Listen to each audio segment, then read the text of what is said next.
Right, welcome everyone to this Sutton Trust webinar. We're going to be looking over the manifestos of the main parties and particularly taking a look at education and especially in relation to social mobility. I'd like to say a massive thank you to our panel that we've got here today. We've got Justine Farquharson from the IFS, Associate Director. Obviously been in the news quite a lot, the IFS, over the recent weeks. So interesting to get your views on the education part of manifestos. We've also got Dr. Claire Crawford, who's Associate Professor of Economics at UCL.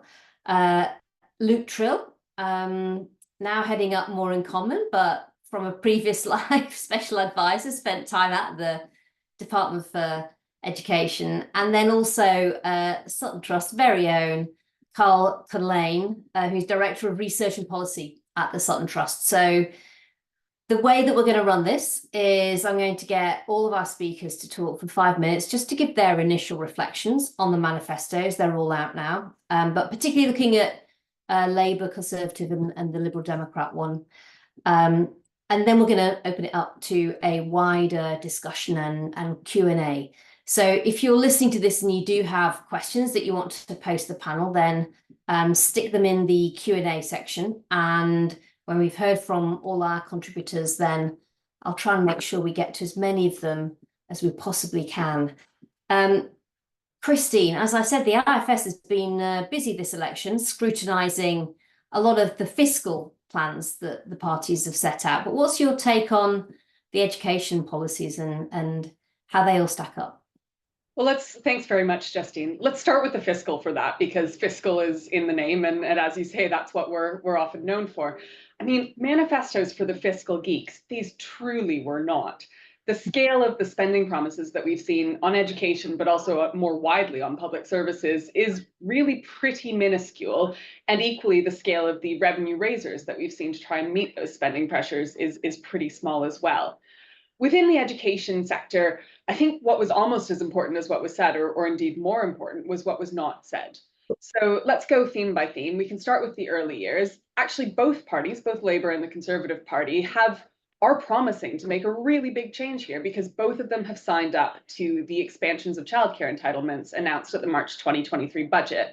That's going to roughly double childcare spending. It's going to bring 2-year-olds and under 2s in working families into free entitlement eligibility. And as Sutton Trust and Claire and many other people on this call have written about, and I'm sure many people watching this event have written about and researched as well, there are some real challenges with who that eligibility is going to benefit, how those programs are going to be rolled out. But what's not up for debate is the scale of the ambition there.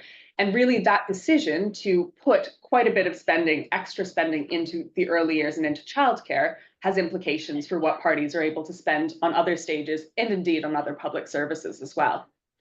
If we move to schools, I think the thing that stood out for me was the lack of commitment, the lack of a baseline that we heard about overall plans for school spending. So the Conservative Party has promised to protect school budgets, at least in per pupil terms, so protect them from inflation in per pupil terms, which sounds great. But we're on track to have around 400,000 fewer pupils by the end of the Parliament than we have right now. And so protecting those budgets per pupil actually translates into a cut in total school budgets worth about £3.5 billion by 2028. And that's something that really hasn't been delivered, at least on that sort of scale, at least since the 1970s. So that really would be pretty uncharted waters if that actually is to be delivered. Of course, either party could choose to do something more generous than that. But the question then becomes, well, where are the resources for that going to come from? Which other areas of public services? Which revenue raisers? Or what are you going to do around your fiscal rule? The Labour Party, quite notably, actually didn't make any commitment at all on core schools funding. And so there really seems to be a little bit of a theme there of just trust us we'll do the right thing. We put no return to austerity at the start of the manifestos. Just trust us that things will work out. And they may well do.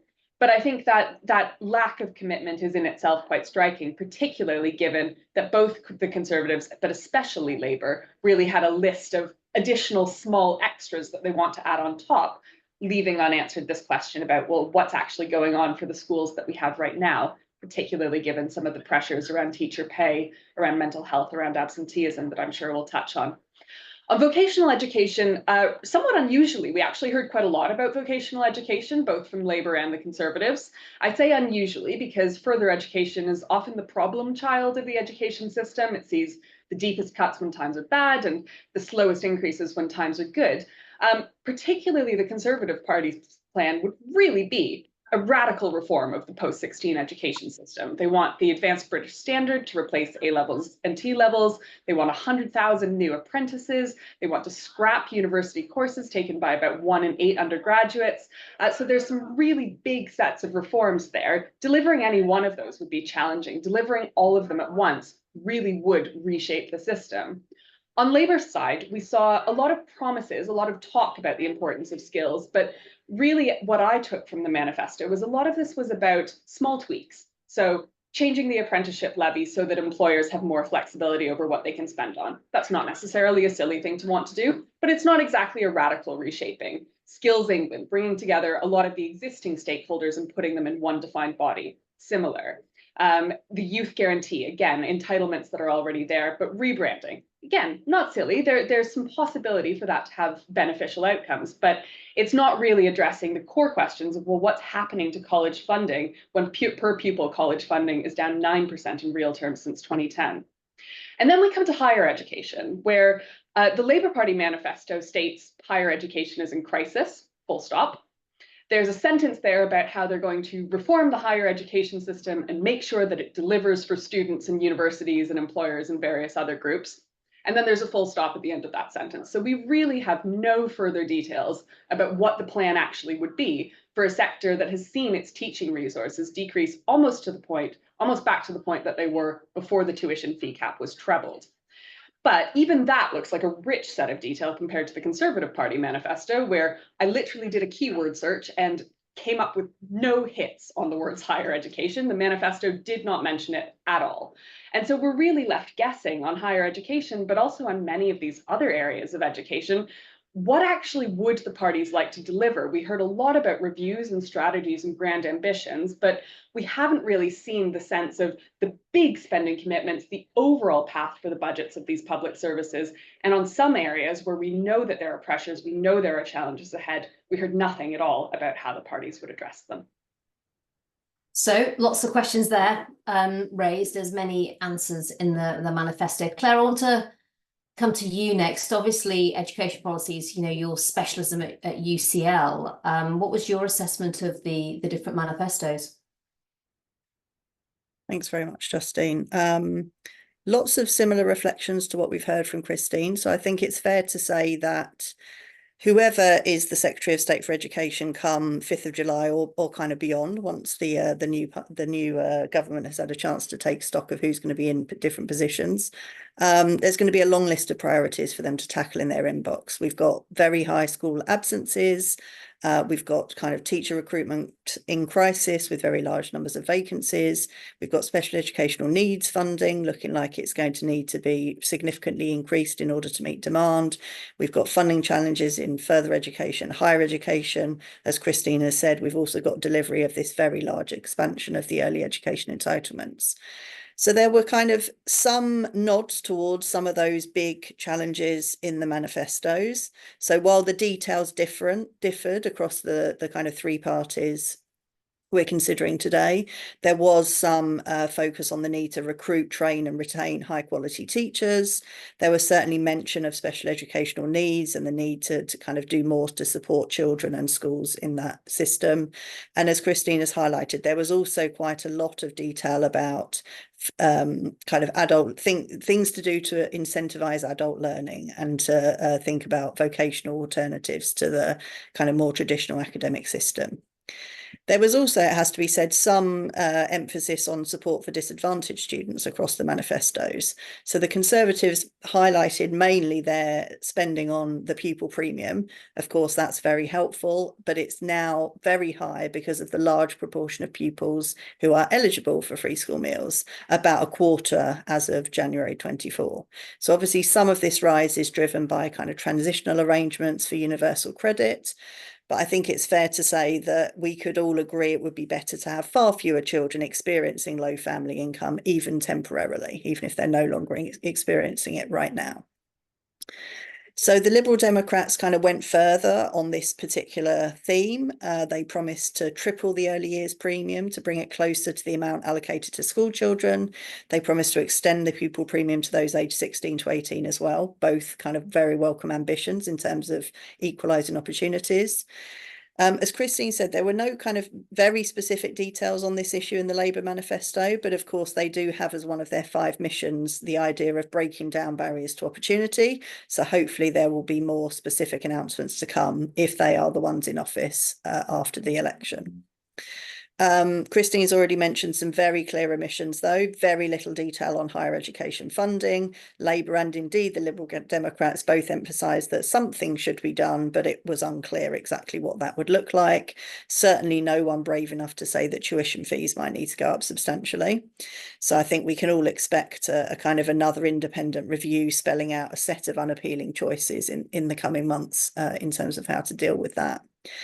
The Lib Dems did commit to reintroducing maintenance grants, and of course the Conservatives have their plan to close down poor quality degrees, which, as Christine has emphasised, would affect a significant number of pupils, disproportionately those from more socioeconomically disadvantaged backgrounds. So that's one to watch if they are in power.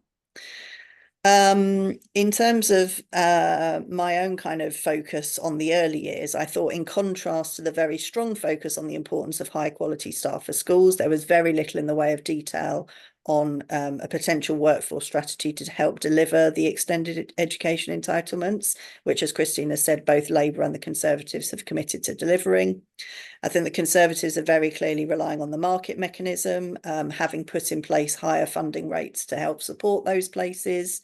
And Labour have spelt out a specific plan to kind of make space in primary schools freed up by lower pupil numbers there as a way of trying to help deliver places. But again, no real specific details of plans for the workforce. Obviously, the market can play a role here, but I don't think we think it's got a particularly strong incentive to invest in quality or high quality based on the kind of academic evidence in this area. So it could be that more needs to be done there. I think there's more, if we wanted to be kind of bold in this area, I would probably recommend moving more towards something like the Irish system, with a single progressive subsidy system replacing the current kind of mess of universal credit, tax-free childcare, early education entitlements, and that would help to ensure that all families can claim some support, while knowing, having a better understanding of kind of which system is better for them financially, and having a system where the largest subsidies are available to those on lower rather than higher income. There's also a kind of bunch of other more ambitious priorities, which CPO included in their policy priorities, published kind of in the middle of last year, which included things like trying to work to reform school admissions policies, or introduce a system where students would apply to university after they had got their grades in order to try and reduce equities in that part of the system, as well as kind of more funding for further education, although the Liberal Democrats did make a specific commitment on that. So I guess in kind of in line with what Christine was saying, I think we saw some degree of ambition, but the manifestos were kind of generally quite light on specific commitments in terms of education and skills. So I think we need to hope that whoever's in power come the 5th of July, that there's going to be more investment and bolder action to try and equalise opportunities. Brilliant. Thank you very, very much.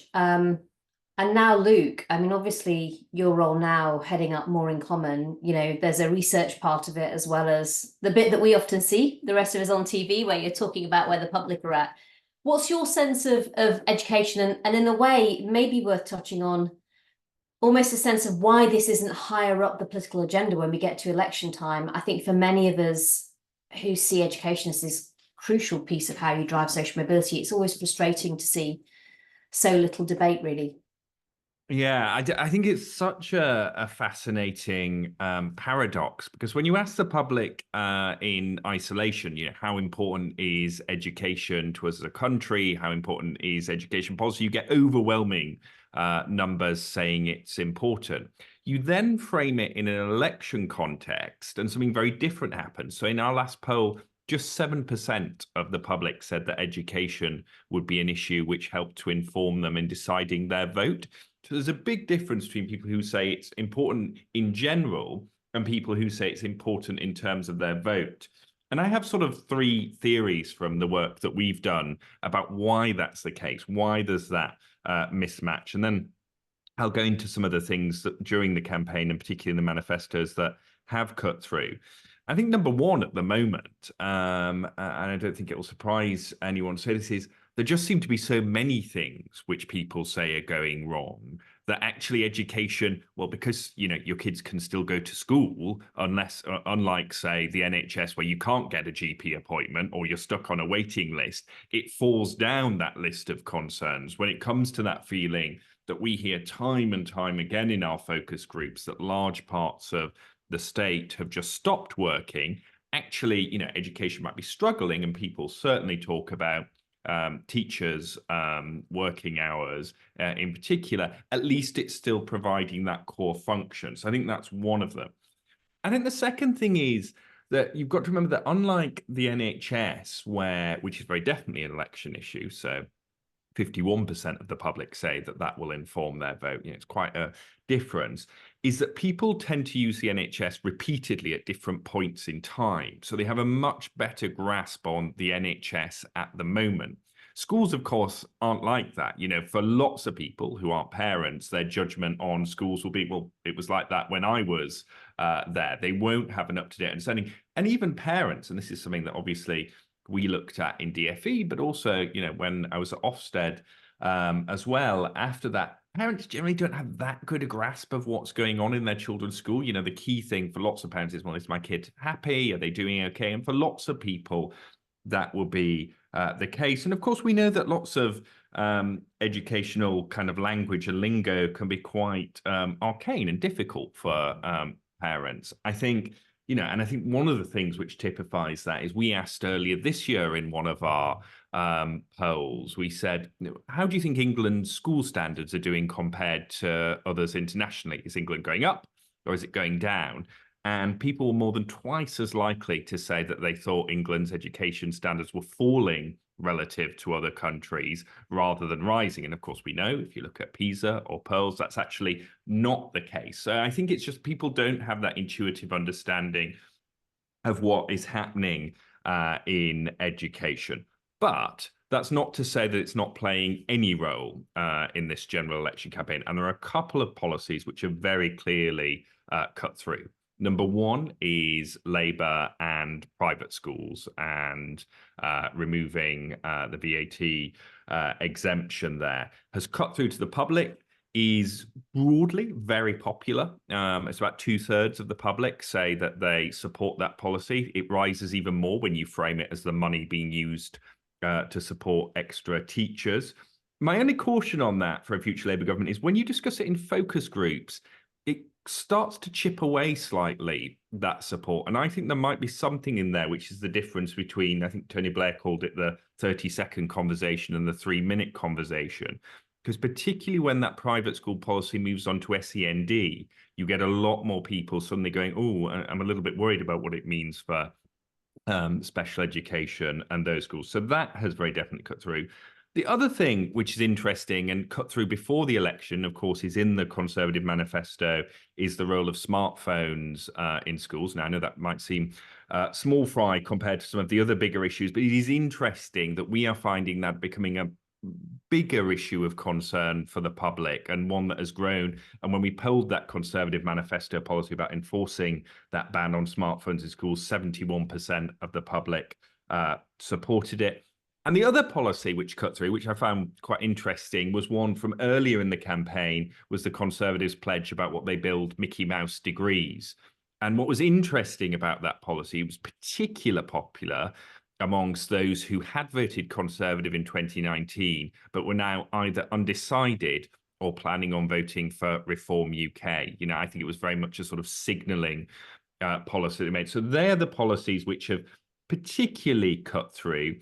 The only other two things that I would just add in terms of what's cut through so far in the campaign is if there is one area of education policy which is what you might call the policy sweet spot, something that gets incredible levels of support. It's apprenticeships, and apprenticeships haven't really, featured as a point of debate in the campaign. I think part of the reason that they haven't featured is because there is just such widespread public support for them, far higher than there is for higher education.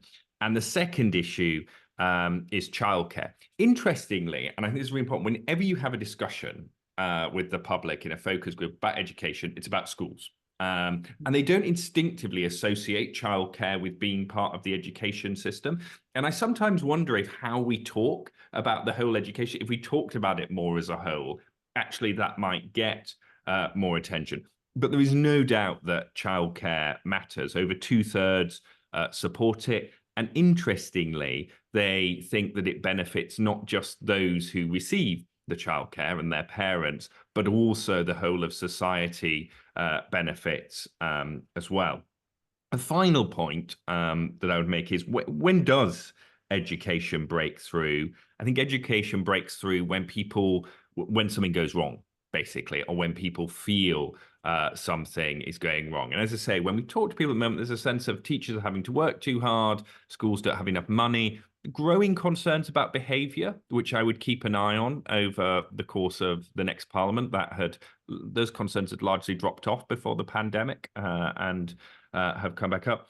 And then, of course, the issue which when it really hits the road, is when there are effective campaigns on school funding. And both Justine and I remember the 2017 campaign when actually the unions did manage to make school funding more of an issue during the election campaign. But my overall summary as to the why is education is an issue that people broadly think is okay. Where it goes wrong, it becomes an election issue.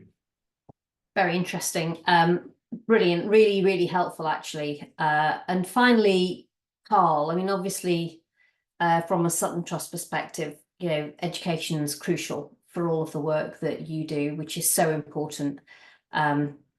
In relation to your priorities and our priorities at the Sutton Trust, how did you feel the manifesto stacked up?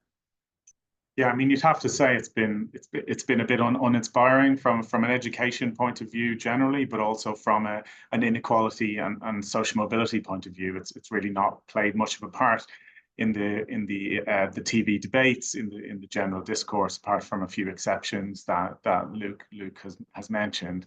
And I think, I mean, there's a few reasons for that, including voter priorities, a kind of tight fiscal environment that makes it difficult to make expansive spending pledges, and also issues around aging population and crises in the NHS and other parts of the economy. But I think it's also somewhere around where the parties are at the moment. So from the Conservative point of view, there's a real lack of vision when it comes to narrowing gaps in educational opportunities, which has been the case at various points over the last 10 to 15 years. But there's been a real kind of drift on that sense, and they've lost the vision that they had under previous administrations. In terms of Labour, they have a vision. They launched the Opportunity Mission last year with a great ambition to achieve Scandinavian style social mobility, but it's lacking in policy substance to back that up and ambition to really deliver on that aims. And then in the terms of the Lib Dems, you don't have any particular big ideas, but they had a lot of policies that would be definitely in line with things that the Sutton Trust have recommended. So it's been a bit of a mixed bag, I think, across the parties. In terms of the priorities that the Trust set out at the outset of this year, so there are kind of three main areas we've been looking at. So firstly, around access to high quality early education for all. In terms of the Conservatives, obviously their focus is on delivering that commitment to working families, which we're quite concerned could widen gaps. Labour also very focused on delivery of existing commitments by expanding the delivery in schools, but have very much held fire, I think, on anything more ambitious. And obviously they have a review ongoing at the moment. We'll see the outputs of that over the next year, but they've kicked some of their ambition, I think, into the long grass on that. On the Lib Dems front, they have made some commitments about increasing entitlements for those from less well-off backgrounds, increasing from 15 to 20 at 3 and 4, and then also ultimately at 2 if time. So that was definitely welcome. But in general, not a focus on closing gaps in the early years. In terms of narrowing the school attainment gap, which is our big priority in schools, again, very little detail from the Conservatives. They've extended the levelling up premium for early career bursaries for teachers in disadvantaged areas, and that's definitely welcome. But there wasn't really much beyond that. Tackling an attainment gap that's wider than it's been at any point in the last 12 years. From a Labour point of view, it was a mixture of kind of small scale policies and also kicking it down the road in terms of setting up reviews. So obviously promising to do a review of child poverty is potentially very beneficial, but it depends on what the output of that is. The breakfast clubs are welcome, but again, something that we've known about for quite a while. They also talked about bursaries for teachers, and also they mentioned bringing local authorities more into school admissions. That's potentially promising, depending on how that works in practice, and whether it is looking at socioeconomic background when it comes to admissions, as well as things like SEND. And for the Lib Dems, they made a couple of promises around extending free school meals, extending pupil premium post 16, as Claire mentioned, as well as a tutoring fund, tutoring guarantee for young people, which notably absent from other party policies. So our third priority was around higher education finance, and in particular student support. And very little coverage of that, I would have to say. So the Lib Dems committed to reintroducing maintenance grants, as well as the Greens. Conservatives really had nothing to say about higher education at all, apart from removing the Mickey Mouse degrees. And again, Labour were very silent on this. And we know that Labour have been looking closely at this issue over the last couple of years and doing a lot of work behind the scenes. So it's not surprising that they haven't said it at this point, given the fiscal environment. But I think we would expect to see something in this area, given the kind of unsustainable financial position for students and universities, that this issue will need to be dealt with at some point over the next 5 years. And I think that's the overall impression I've had, is that parties can kind of kick some of these issues down the road and past the election, and they're not willing to deal with them now, but they will. Whoever is in power will have to deal with these issues in a month's time. If you do nothing, a lot of the trends are going to get worse. So we have an early years school readiness gap that's only going to get worse if there's an increasing divergence in the level of provision. You have a school attainment gap that's only going to get worse if we still continue to see increases in poverty and a lack of programs to combat it in school. And the issue for students in terms of cost of living is not going to go away unless we change that. So I think the rubber is about to hit the road, I think, on a lot of these issues. And I think look forward to seeing more detail, when the government is in place. Great, thank you very much. Some really good questions. I'm going to try and get through as many of them as I can in a way. I guess my reflections would be, COVID's been a massive disruptor of education, and yet it was striking almost how little assessment there was, in a sense, in relation to what that has done to the gap, and in a sense, what that therefore means to any policy approach and development. And I guess my other reflection broadly was, other than for apprenticeships, almost how disconnected education seems from the broader debate about how you drive growth and public finances. And yet, it's lives off track that cost way more money to the exchequer, as Christine will be able to tell us, I can tell you, than lives that are on track and succeeding. And in a sense, the starting point for getting that virtuous circle and out of the vicious cycle is education. And so, this sense that at some stage it needs to be much more strategically pulled back into the center ground. And somebody made the point that, we feel like we're a million miles away from Tony Blair's education, and so I guess I'll start with that, and I'm going to, if people don't mind, throw in a couple of other points around. Just let's at least do the school system.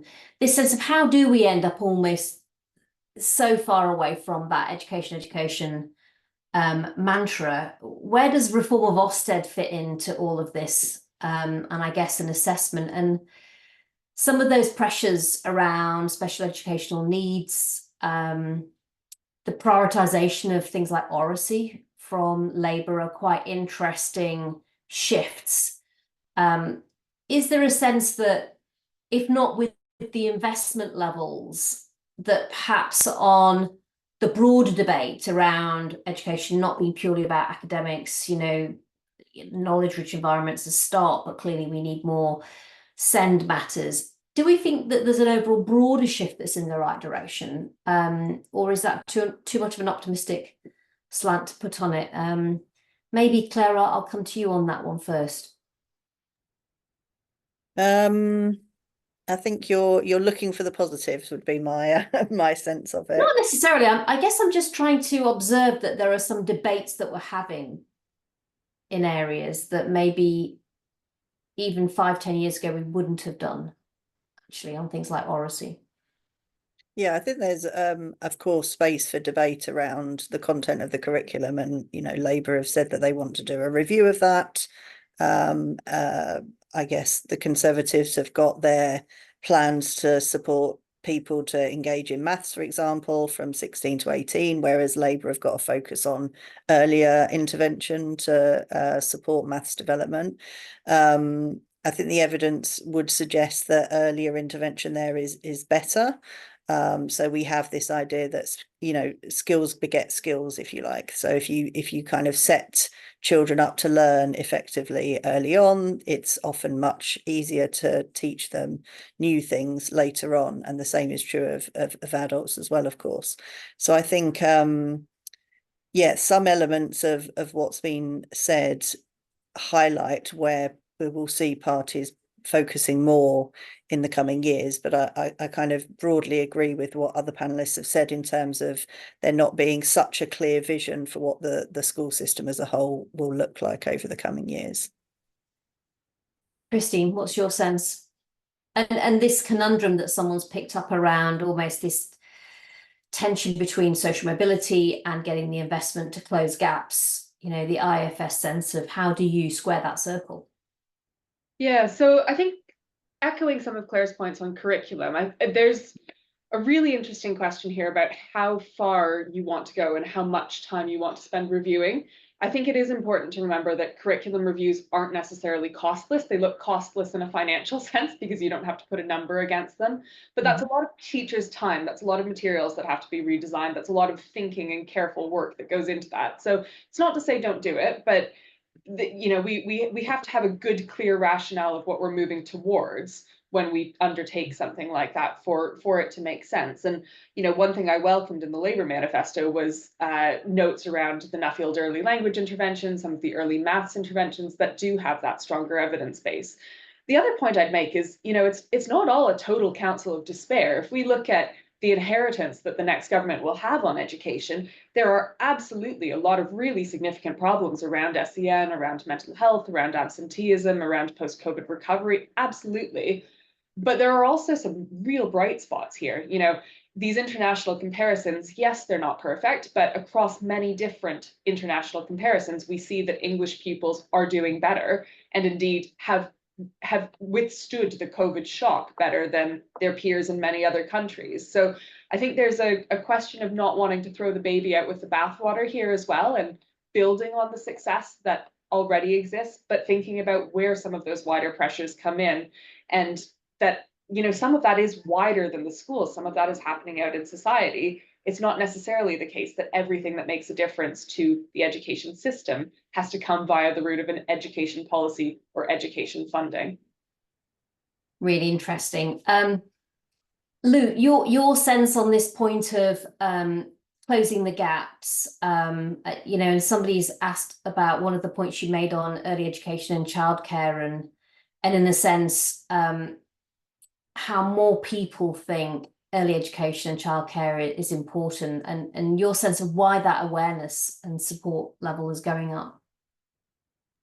Yeah, it's a really good question. I think there are a couple of things which are driving it. Actually, I think the pandemic actually was part of it, and this recognition. I think it brought home to lots of people, and particularly colleagues who didn't have kids or didn't have primary caring responsibilities. Actually, why childcare was so important for that workforce enabling point as well. So I think that definitely increased awareness in a way that people might not have had that knowledge before. But I also just think there's a sort of, there's been as childcare, as the provision of free childcare in particular has expanded, and again, not being without problems or challenges, but it is undoubtedly in a very different place to where it was in 2010. I think it has started to become more part and parcel of people's basic expectations for what the government provides, as opposed to a luxury you did yourself 20 years ago and before. So I think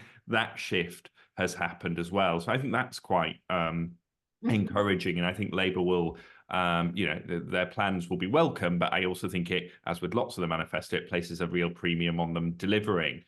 Just on the wider, just building on what Christine said though, and this is perhaps with my former DFE hat on rather than my more in common one, my slight worry is that given the fiscal environment, given there isn't that much money, that the temptation will be to do more of those costless things. And where we've ended up clearly isn't perfect on things. Ofsted could certainly be looked at in terms of burdens on teachers. The curriculum could be looked at, but just that temptation to do some of the tinkering might actually have some perverse consequences. And I think, there was a reflection here, perhaps at the end of the new Labour government, some of the stuff which had crept into the curriculum, some of the stuff that had gone on in terms of, Every Child Matters and all that, actually wasn't delivering the outcomes that people expected in terms of social mobility. So that would be my only note of caution to the incoming government, is perhaps resist some of that temptation to tinker, even if it gives you a quick headline without spending any money. I'd thoroughly endorse that, actually, resist the urge. Carl, one of the questions we've had on was around the national tutoring programme. And, it was such a shame to see that, quietly being stopped, when actually, I think, ideally, you would have liked to have seen it be the start of something that was being developed and targeted. It's in I think the Lib Dem manifesto. But what's your sense from a Sutton Trust perspective of that closing gaps element of this manifesto, and whether you feel the NTP does have a role to play if we end up with a future Labour government? Yeah, I mean, I think tutoring is one of the best evidenced interventions in terms of really making a difference to children's learning progression. It's something that can be targeted and delivered specifically to disadvantaged students, and that can help to close the gap. So given the scale of the challenge the next government is facing, tutoring really does have to be part of that approach. And it's a real shame, I think, that the two major parties haven't made that explicit in terms of their manifestos. It's for somewhat understandable reasons. There were a lot of delivery issues around the NTP. From a PR perspective, it wasn't always the best, and I think Labour probably want to maybe perhaps separate themselves from that, which is understandable. But I think they will need to find a way of delivering tutoring in some way, and whether that's through ring-fence funding, or whether that's through the pupil premium mechanism, where you're having more substantive expectations to schools in terms of what they're using their pupil premium money on. And we would argue, if you're going to do that, you need to expand the amount of money available with premium, because schools are already spending a lot of that money filling budget gaps elsewhere. So I think they will need to engage with tutoring. I think the question for them is, what is the best way of doing it? Thank you. I've had a few questions in around SEND, which I think is understandable, and just almost questions around what's in those manifestos in relation to SEND, and is it really going to be anything approaching the level of comprehensiveness and also ambition that we actually need for those children and young people in the system. I'm going to come to all of you on this because I think it's so important. Claire, can I start with you first, perhaps? Yeah, I think there was a variety of kind of different levels of ambition and different ways of tackling it across the manifestos. The Conservative one seemed to be mainly about places for children, suggesting that that would be a focus on educating them outside the mainstream system, perhaps, whereas the Labour one was more specifically focused on inclusivity and kind of being involving those children in the mainstream system, but with relatively little detail about exactly what that would look like and what funding would be put in. And I think Lib Dems, again, kind of ambition, but no details on the scale of the funding that might be required to tackle the challenge. I mean, it's such a big problem. We've got such a massive increase in the proportion of children who are being kind of diagnosed as needing special support, and many more kind of on waiting lists, unable to access the kind of tech checks that are needed in order to get the support that they may need. It's partly kind of something that's been happening since the pandemic, but I think also kind of happening before that as well. I don't think we got a clear sense from any of the manifestos of something that would really kind of be the silver bullet of what's going to work here. I'm not sure there's any way around it other than to just be investing significantly greater amounts of money. And I don't think we got a kind of clear commitment on that from any of the manifestos. Thank you. Luke, perhaps you can come in next.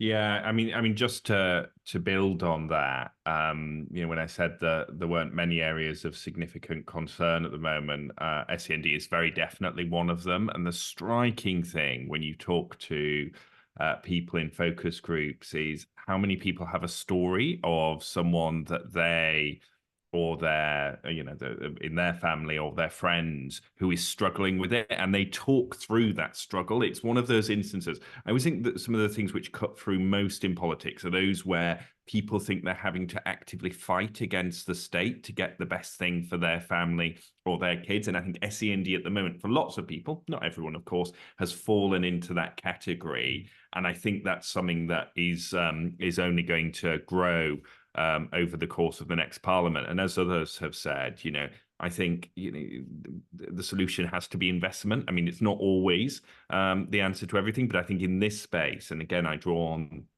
the local area send reviews, which I used to play a part in when I was at Ofsted. It was just that sense the system at the moment doesn't have the resources at any end, whether it's at the school level, the local authority level, in terms of places. It's just not enough. And I don't think that's true of many policy areas, but it is true here.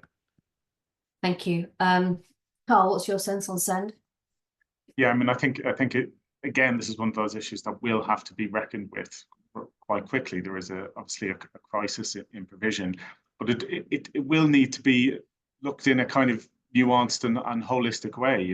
SEND is a very broad category, and some areas of that have seen big growth, others have been relatively flat, and there has to be some way of the system as it is of resource allocation is clearly not working. This massive explosion in education, health and care plans, and that is parents' response to a system that's not working for them. And we need to find a more sophisticated allocation mechanism that recognizes the lots of different types of needs, and that prevents, reduces the numbers, needed to go to this kind of full-blown EHC, necessity. And the other aspect of that will need to be looked at is the equity point of view, because some of this big increase in numbers over the last couple of years is being driven by more advantaged groups. So you are more likely to have a special educational need if you're from a disadvantaged background, but because of the system is kind of rewarding those who are able to fight hardest, you're seeing gaps open up there, and that's something of significant concern, I think. Yeah, and I think it also, going back to Luke's point, and my own experience, makes it quite hard to see which areas are struggling more than others, and how to look at almost efficiency. who's almost got the best, who's doing the best at providing those needs versus the actual underlying level, and who's getting them, getting that support, whether they're the people that really need it the most. Christine, your sense from an IFS perspective, it is a lot of this about investment ultimately, isn't it?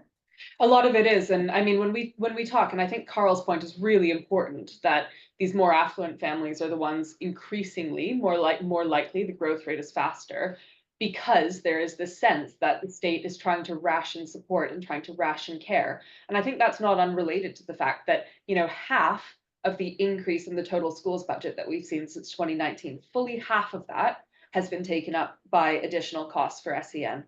And so you're in this world where the government is intending and trying to top up per pupil spending to undo some of the cuts that had happened. But because these spending pressures are growing so very quickly, there just isn't enough to go around. And I think, Justine, your point actually around when you're in that world where not everyone who needs support is able to get support, not only is that a real problem, boots on the ground delivery for those children, for those families, for those schools, take out your tiny little violin, but it's a real problem for research as well, because it means it's very difficult actually to understand what is contributing to underlying need, who is not getting need, because those children aren't necessarily being flagged in the data sets that we use and in the statistics that we collect.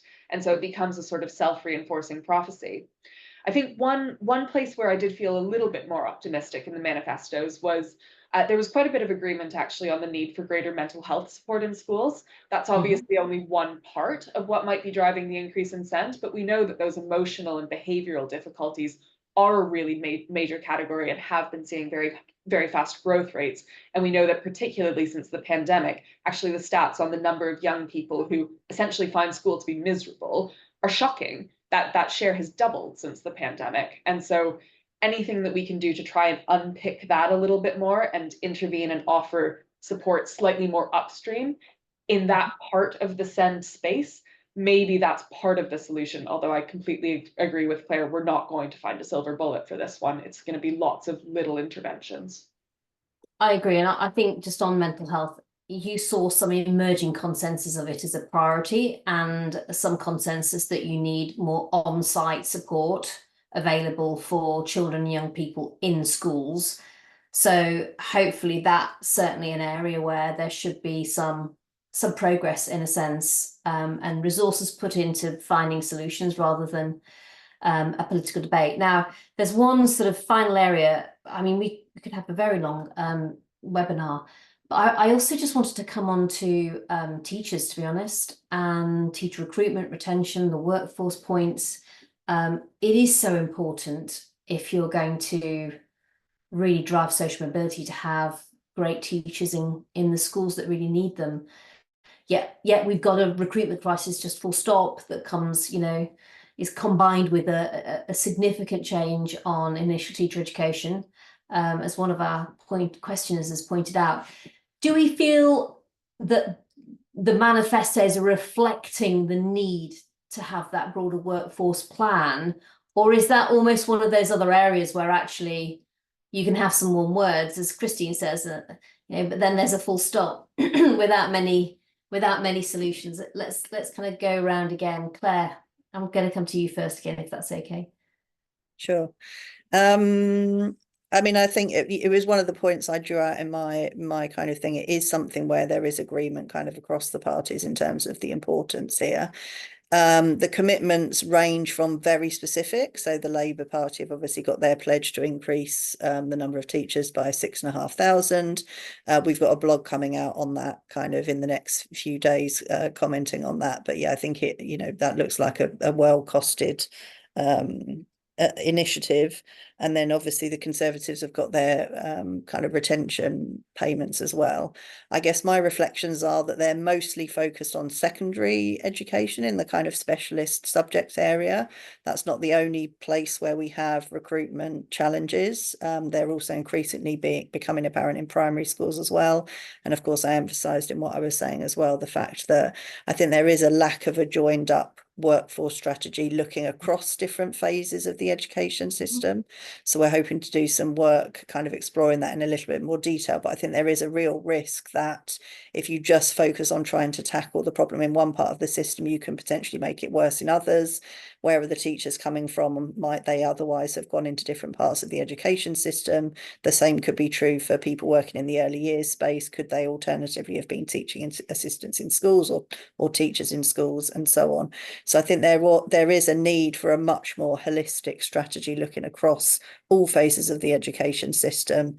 And there certainly wasn't much focus on that kind of beyond the teaching space in the manifestos. I think that's right. Carl, over to you next. Yes, as Claire said, there were a few kind of smallish scale promises made, but very little reckoning with the overall problem. I think Labour's diagnosis that it's important to increase the numbers is the right one. Whether 6,500 is sufficient to achieve that is another question. But I think, you know, there's been a lot of focus in the last few years on teacher pay and the lack of progress on that in real terms over the last couple of decades. But as well as that, it's not just about pay; it is also about workload, and the attraction of teaching as a job, and you know, one of the ways that you can make that better is by there being more teachers. And it's spread across teachers more and giving them more time for professional development. Because one of the areas that you know, the country, I think, falls down on in comparison to other systems is that lack of time for professional development built into teacher timetables. A lot of time spent in class and very little for engaging with evidence and research and improving themselves. And it being seen more as a kind of professionalized discipline where the focus should be on you developing your practice rather than kind of constantly firefighting and desperately trying to deliver in an environment of scarcity and pressure. Thank you. Christine, I mean, a part of this is around bursaries, it's around pay. I think there was a mention in one of the manifestos of possibly, you know, reforming the teacher pay review board even. Do you think that's the sort of idea that can open it up, or is it almost rearranging deck chairs on the Titanic in a sense? Well, I'll give you a sense of what's happening to the Titanic, and then you can decide whether we're worrying about the color of the chairs. So the backdrop for this is that teacher pay at the moment is about the same real terms level as it was in 2001. So teachers have seen no real terms pay growth over almost 25 years. Over that period, average earnings in the economy have risen by 18%. So teachers, if you stay in the profession, you're seeing your friends, your family getting pay rises, and you yourself are stuck in the same place. That obviously has pressures on recruitment, and it also has pressures for retention, which, given the sort of changes in pupil numbers, I'm a little bit more worried about retention these days, not least because we know that actually the most effective teachers are disproportionately likely to leave the profession earlier. And so holding on to some of those really good teachers for a little bit longer could do really useful things. Sorry, Christine, can you just explain that point, that the best teachers are the most likely to leave? I think that's really interesting for people. Yeah, so this was a study that was done that looked at basically the dynamics of how long people stay in teaching and when they leave. And they found that teachers get better, they get more effective over time. So there is kind of a learning on the job, which is really good. But that's kind of offset partly by the fact that people who start out more effective and are on a sort of higher trajectory throughout their career, they have what's called better outside options. So they have other things they could be doing that maybe would give them a pay rise every so often. And so they're actually more likely to leave teaching and go and do something else instead. And so that's a real loss to the system. It's a real cost, because you're not only losing their experience, but you're also losing the sort of the skill, the innate skill that they're bringing. And I mean, I think that's not unrelated to the dynamics of what have happened with teacher pay, where to the extent that we have seen teacher pay rise, that's been largely at the bottom of the pay scale. So that's really been a recruitment effort. How are we going to get people through the door? We spent a lot less time thinking about how we pay our slightly more experienced teachers, or what are the pathways through that profession. Finally, Luke, then I've got one last question for all of you. Yeah, I mean, I agree with what everyone has said. And sometimes when you're in DFE and you sort of look at the recruitment figures coming in, you just end up with this sort of feeling of kind of powerlessness when, you're just not hitting the targets, and indeed the attrition as well. The one thing that I would just add and re-emphasize is, again, a post-pandemic issue is I think it really does need to accelerate thinking about different work-life balance models, particularly flexible part-time models, which I think are long overdue in the teaching profession, but I think are now more urgent because so many teachers can see that people in other professions have more opportunities to work from home, have opportunities to work compressed or flexible hours. And I know there are some great experiments with that going on, but I think that is the other part of the equation is how do you make sure that, teaching is able to embrace that? Because I think that is a tendency, particularly in government, sometimes go, it's all just a bit difficult in something like teaching. It won't work, rather than trying to find the solutions. Thank you. Right, we've got one last round, which I am going to squeeze in. I know I said the other one was the last round, but it's not, because I'm going to ask Pamela Welsh's question, which is, how do we get education and social mobility to have more electoral salience? One thing that we could do from all of you that you think would bump it up the political salience ladder. Carl, Sutton Trust, we obsess about this all the time, don't we? What would you say? Yeah, and I can't count the number of conversations we've had along these lines over the last few years. But I mean, I think one of the weaknesses of social mobility as a term is that it often feels technocratic and alien to people, and that they don't necessarily understand what it means. But what is the case is that most people actually believe in the underlying sentiment, in the underlying belief that your background should not be shaping your chances of success in life. So I think we need to find ways of speaking more directly to the wider public in ways that kind of resonate with them, because the technocratic way we speak about it kind of doesn't really work as much as we would like. Thank you. Christine. I think tied into wider issues, the school education doesn't start at the school gates, it starts before, but the factors that exist outside the school gate, they have a massive impact on the education system and vice versa. So really trying to draw out some of those links between, okay, maybe you don't have a school-age child, but here is why you should still care. I think that might be something to capture the imagination.